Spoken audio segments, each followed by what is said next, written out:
Hey there, pals. I'm going to shoot you straight. Social media is not a lead gen strategy. Did you know your Instagram post disappears in less than 24 hours?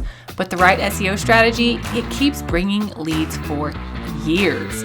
If you want more leads with less effort, you need to get your happy tush into my free training, More Leads in Less Time. In this training, I'm showing small business owners like you exactly how to build a lead gen strategy that works without spending endless hours creating content that disappears in a day. So the real question is, are you showing up where people are actually searching? If not, let's change that stat. Really, what if you could get consistent, sustainable leads without posting daily? Keep your content working for you, even when you're on vacation, and know exactly what your audience is already searching for. In this free training, you will learn the number one shift you must make in your content marketing to attract leads consistently, the proven system to maintain a traffic generating machine in just 2 hours a week, and how to build a lead generation strategy around what your audience is already searching for so you show up exactly when they need to. Plus, live attendees are eligible for some sweet prizes. So click the link in the show notes or go to faithhannon.com/more-leads and save your seats. See you there. Okay, so in case you just skipped over the intro, like a lot of people do, I know I'm guilty of it too. I want to make sure that you don't miss the invitation to my live training that I'm putting on just for y'all on how to get more leads in less time. The training is live at 12 o'clock noon on March 26th. It's a Wednesday. It's just going to be an hour. It'll be fun because I'm a goofball and it shows up. And you will definitely learn something. If you don't learn something, coffee's on me. So make sure that you're signed up for that live training. It's only offered once. It's live. Be there or be a square. Do we even say that anymore? I don't know. But today in this episode, I want to get into some really nitty-gritty, data-driven, Math-A-Lete level stuff to help you make really smart decisions with your marketing budget. And if you're like, Faith, I ain't got no budget for nothing. Well, you do have a budget of time, okay? Even if you're doing all of the work yourself, you still need to spend your time wisely. And the fact of the matter is, sometimes we get so deeply in the habits of what we're doing, whether it's habits in our personal life or business or whatever, sometimes we really need to take a step back and look at, is this working? If not, let's fix it. And so today, we're going to go through 5 reasons why you might need to rethink your marketing strategy in 2025. And yes, I know the 5 in 2025 overused all over the place, and I do not care because who doesn't like numbers that sound good together? But let's dig in. So I feel like I have been neck deep in research and reading studies and reading data about social media marketing versus blogging versus YouTube and podcasts and just content marketing in general. I feel like I'm just swimming. Numbers are swimming in my head from all of the research that I've seen in the last several months. So what I want to do for y'all today is I want to help you just think through 5 areas that should be influencing your decision on where you spend your time and your money, or just your time or just your money in your content marketing strategy for your business. Because we know that business owners you have to market, right? Marketing is king. Content is king. You have to consistently build an audience, consistently remind people that you're there. It is no longer a build the shop and they will come world, right? Especially with online businesses. If you are not continually reminding your people that you're there, continually providing value, continually serving them, then they just forget that you're there for the most part, right? Like, we know that this is part of running an online business. And most online businesses are using social media for their marketing, right? Been there, done that, got the t-shirts, not my favorite thing, but that doesn't mean that it's a terrible plan. I'm not here to say that you should never ever use social media for your business growth. That's not what I'm here to say. But I do want us to look at some facts, okay? Okay, so according to Social Insider, most businesses post roughly once per day on Facebook and about 5 posts a week on Instagram, and then a lot of companies post on LinkedIn about 6 times per week on average. And those studies are from Social Insider and Hootsuite. So we know that businesses are posting on social media, right? Great, we got that. But is that the most effective, right? What's working, what's not working? How long are these things working? So I want to talk through content marketing on social media versus blogging. And I want to look at 5 areas within that, 5 areas of data within that that blogging versus social media discussion to help you make informed decisions. Okay, so we're going to look at content lifespan. We're going to look at cost per acquisition. We're going to look at conversion rates on SEO versus pay-per-click. We're going to look at trust and authority, and then we're going to look at speed. Okay, factor number 1 I want you to consider in your content marketing strategy is content lifespan. And I want to talk specifically about blogs versus social media, because I get that social media feels easier in so many ways. You can just like snap a selfie, throw a caption in there, go on about your day, right? Like it feels way easier. And so sometimes we are really tempted to just be like, oh, I got to go the easy route. But y'all, I want to talk to you about this. Okay, so the average lifespan of a blog post is approximately 2 years. Now, I have seen blogs generate traffic for way longer than that. So some statistics say the lifespan, air quotes, is 2 years. Some other statistics say that the content half-life is right at 2 years, meaning that the half of the traffic that piece of content is going to get is in 2 years, okay? So half-life, content lifespan, we're probably going to use those interchangeably in this discussion because they're used interchangeably a lot in the research, but that's okay. Now, social media platforms, okay? Instagram has an average half-life span of 19.75 hours. So that means that within 20 hours roughly, your posts they will have gotten half the traffic that they're ever going to get, half the eyeballs that they're ever going to get, and it just goes downhill from there. Facebook is 76 minutes. X is 43 minutes. Now, keep in mind that is compared to a blog that has a half-life, shelf life of 1.95 years, or let's just say 2 years. All right. So what does that mean? What's the takeaway, Faith? Is you can spend your time and your money and your effort on social media. Yes. And I'm not saying you should abandon it altogether. That's between you and the good Lord and your marketing advisor. But if you can take that time and money and effort that you're spending on social media and put it towards high quality SEO friendly blogs, then you're going to see traffic leads for years and years and years and years. And so I actually have a case study from a client of mine. So this particular client, great products, great company, great people, love them. They also have a giant social media following that was pretty much left untouched for a long time until we came in and helped them. And BT Dubs, we don't typically do social media, but for these people, we did because I love them, and that just is what it was. But anyway, so we have one blog in particular that we wrote for them that it's consistently in their top 10 ranking pages, month after month. It was a very research heavy blog. It took a lot of research, a lot of reworking, more back and forth, if I remember correctly, than typical blogs that we write for them, but it consistently lands in their top 10 views per month, month over month. So I looked at their overall traffic for the past year, and that one blog has generated 3% of the traffic to their website. Now, you may be like, 3% isn't much, Faith. And you know what? It isn't a ton.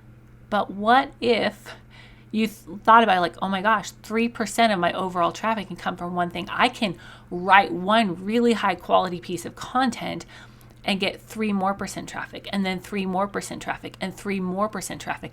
And guess what? That blog is a little over a year old.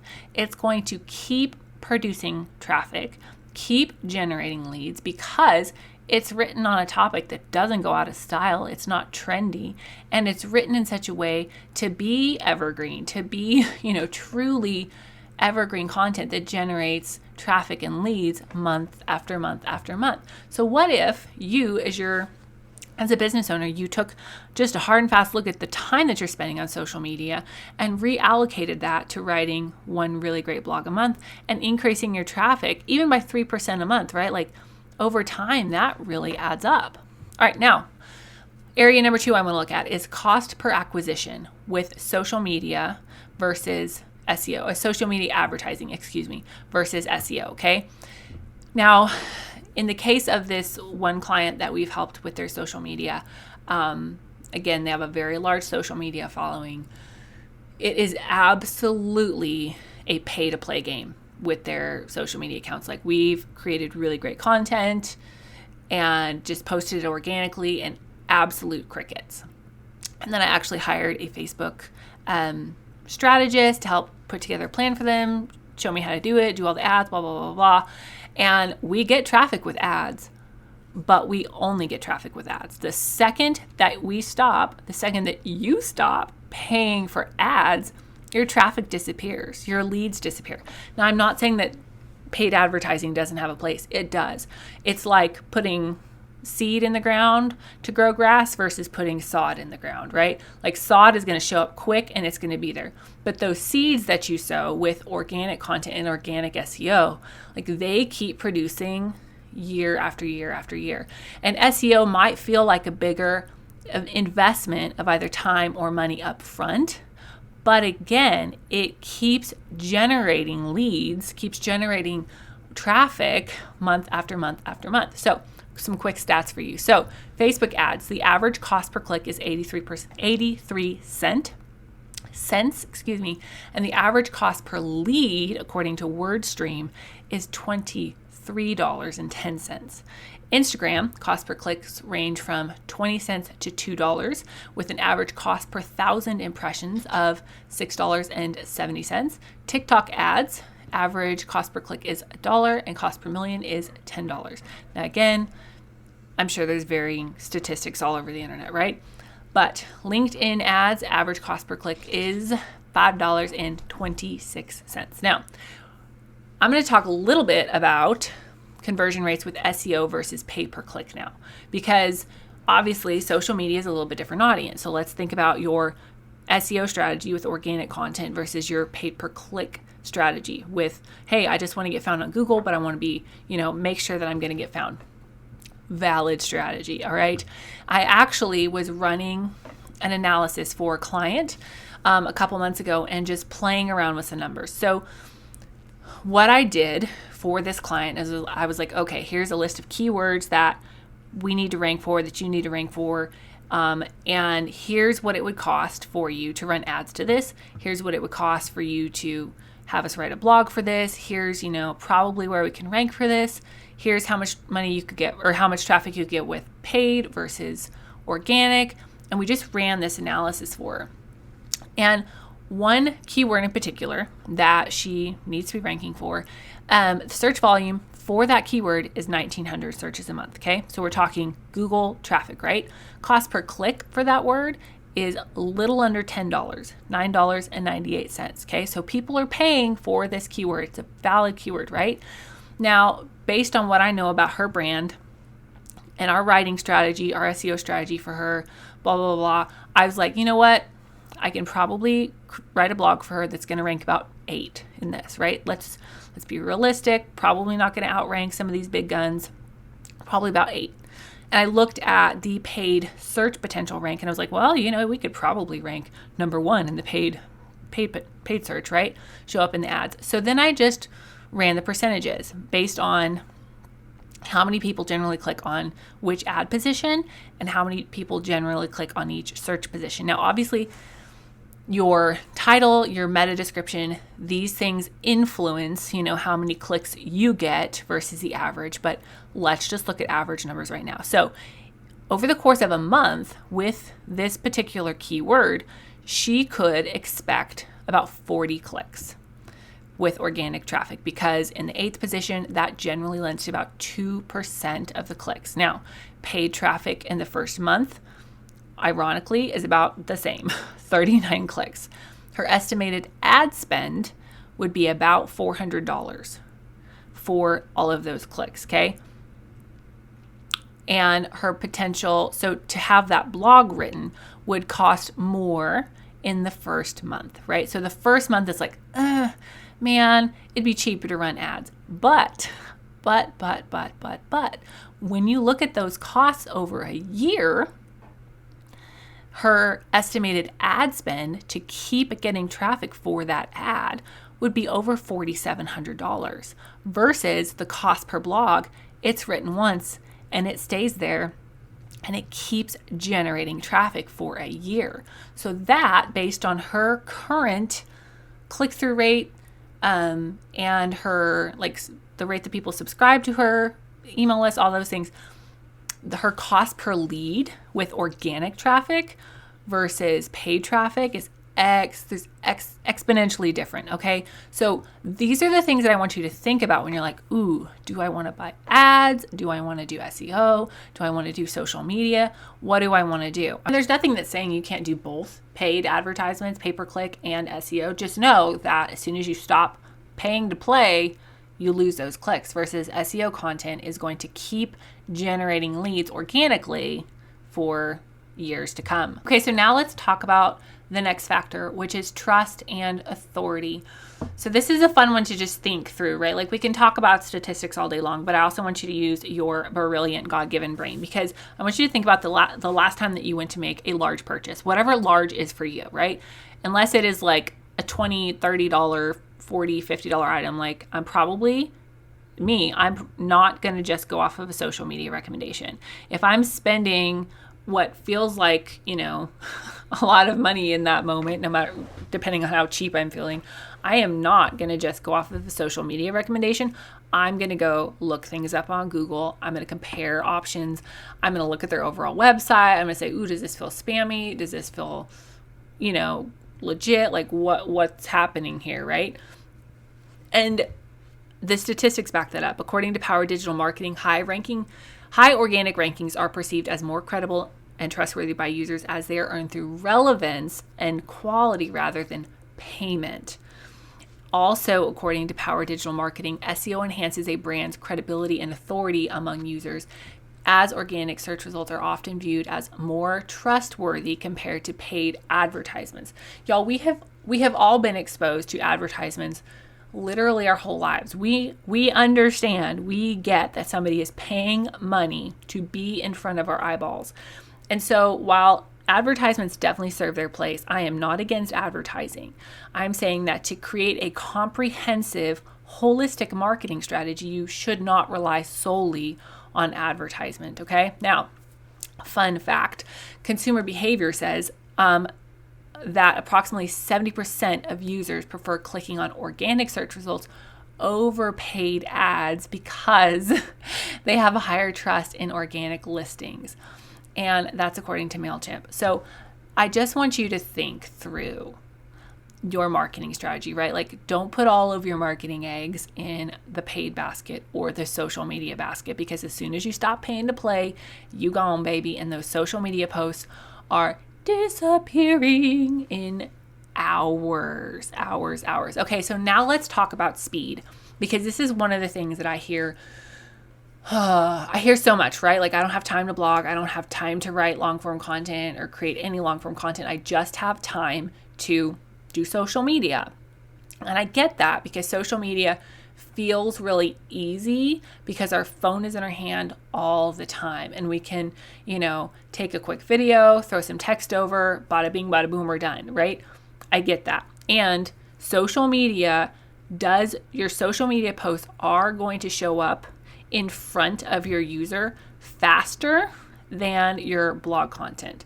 But it's only going to show up in front of a fraction of your users. So overall, social media engagement is around 2.5%, depending on the platform. Meaning that even if you have hundreds of thousands of followers, you're not getting your content in front of hundreds of thousands of people. For example, if you have 20,000 Instagram followers and your engagement rate is 2.2%, which is what the average was across the board in Q3 of 2024, If you have 20,000 followers and a 2.2% engagement rate, only 440 people are seeing that post. So yes, they're going to see it faster because it's going to rank faster, but fewer people are actually going to see that content than you probably think are seeing it.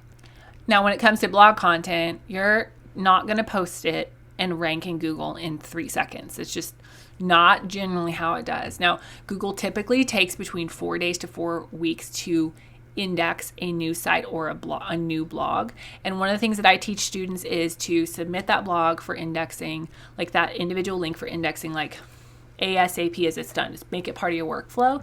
I have found that helps things to show up more quickly. Now, if you are a brand new website, just building your street cred, it's going to take, according to ClearScope.io, it generally takes 3 to 6 months to start ranking on the first page of Google, as long as, provided that the content is well optimized and targets keywords that are low to medium competition. Now, if you've got a really competitive niche, then you're looking at more like 6 to 12 months. So yes, it does take longer for SEO content to rank, start driving traffic, and start driving leads.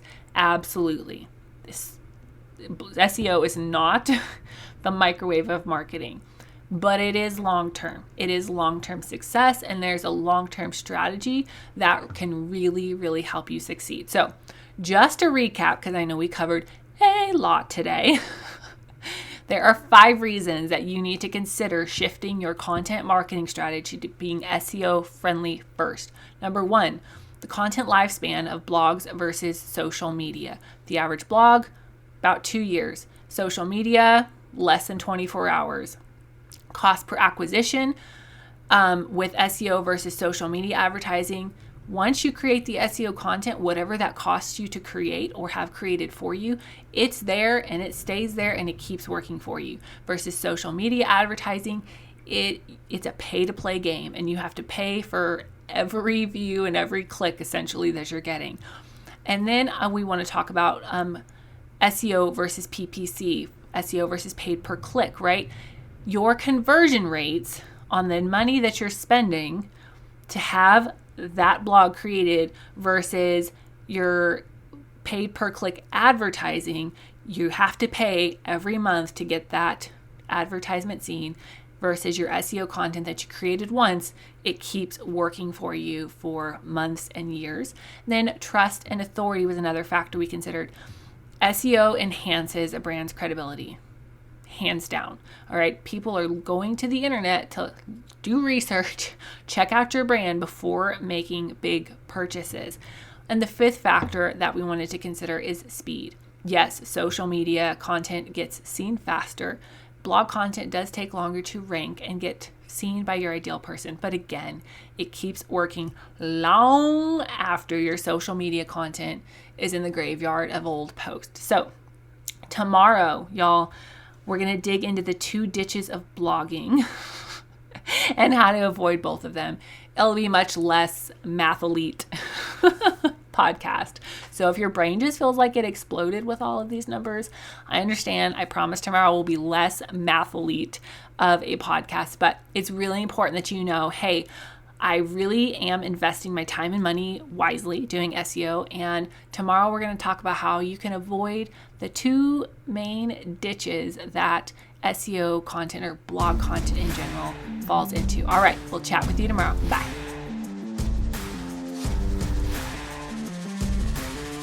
Thank you so much for listening in today. Hopefully this episode gave you some really tangible tips for better SEO and marketing to get more leads and more sales from your website. If it did, can I ask you a quick favor? Would you please share this episode with a friend and then just take 10 seconds and go leave a written review on Apple Podcasts. That is the very best way to help more Jesus-loving entrepreneurs scale their businesses so that they can help more people with their gifts and make an even bigger impact for the kingdom of God. And guess what? We now have a Facebook community where we can learn, hang out, and laugh. Go join the Facebook group now. It's linked in the show notes. And all the other things, courses, coaching, and copywriting can be found at my website, faithhannon.com. Until next time, God bless, and I'll talk to you soon.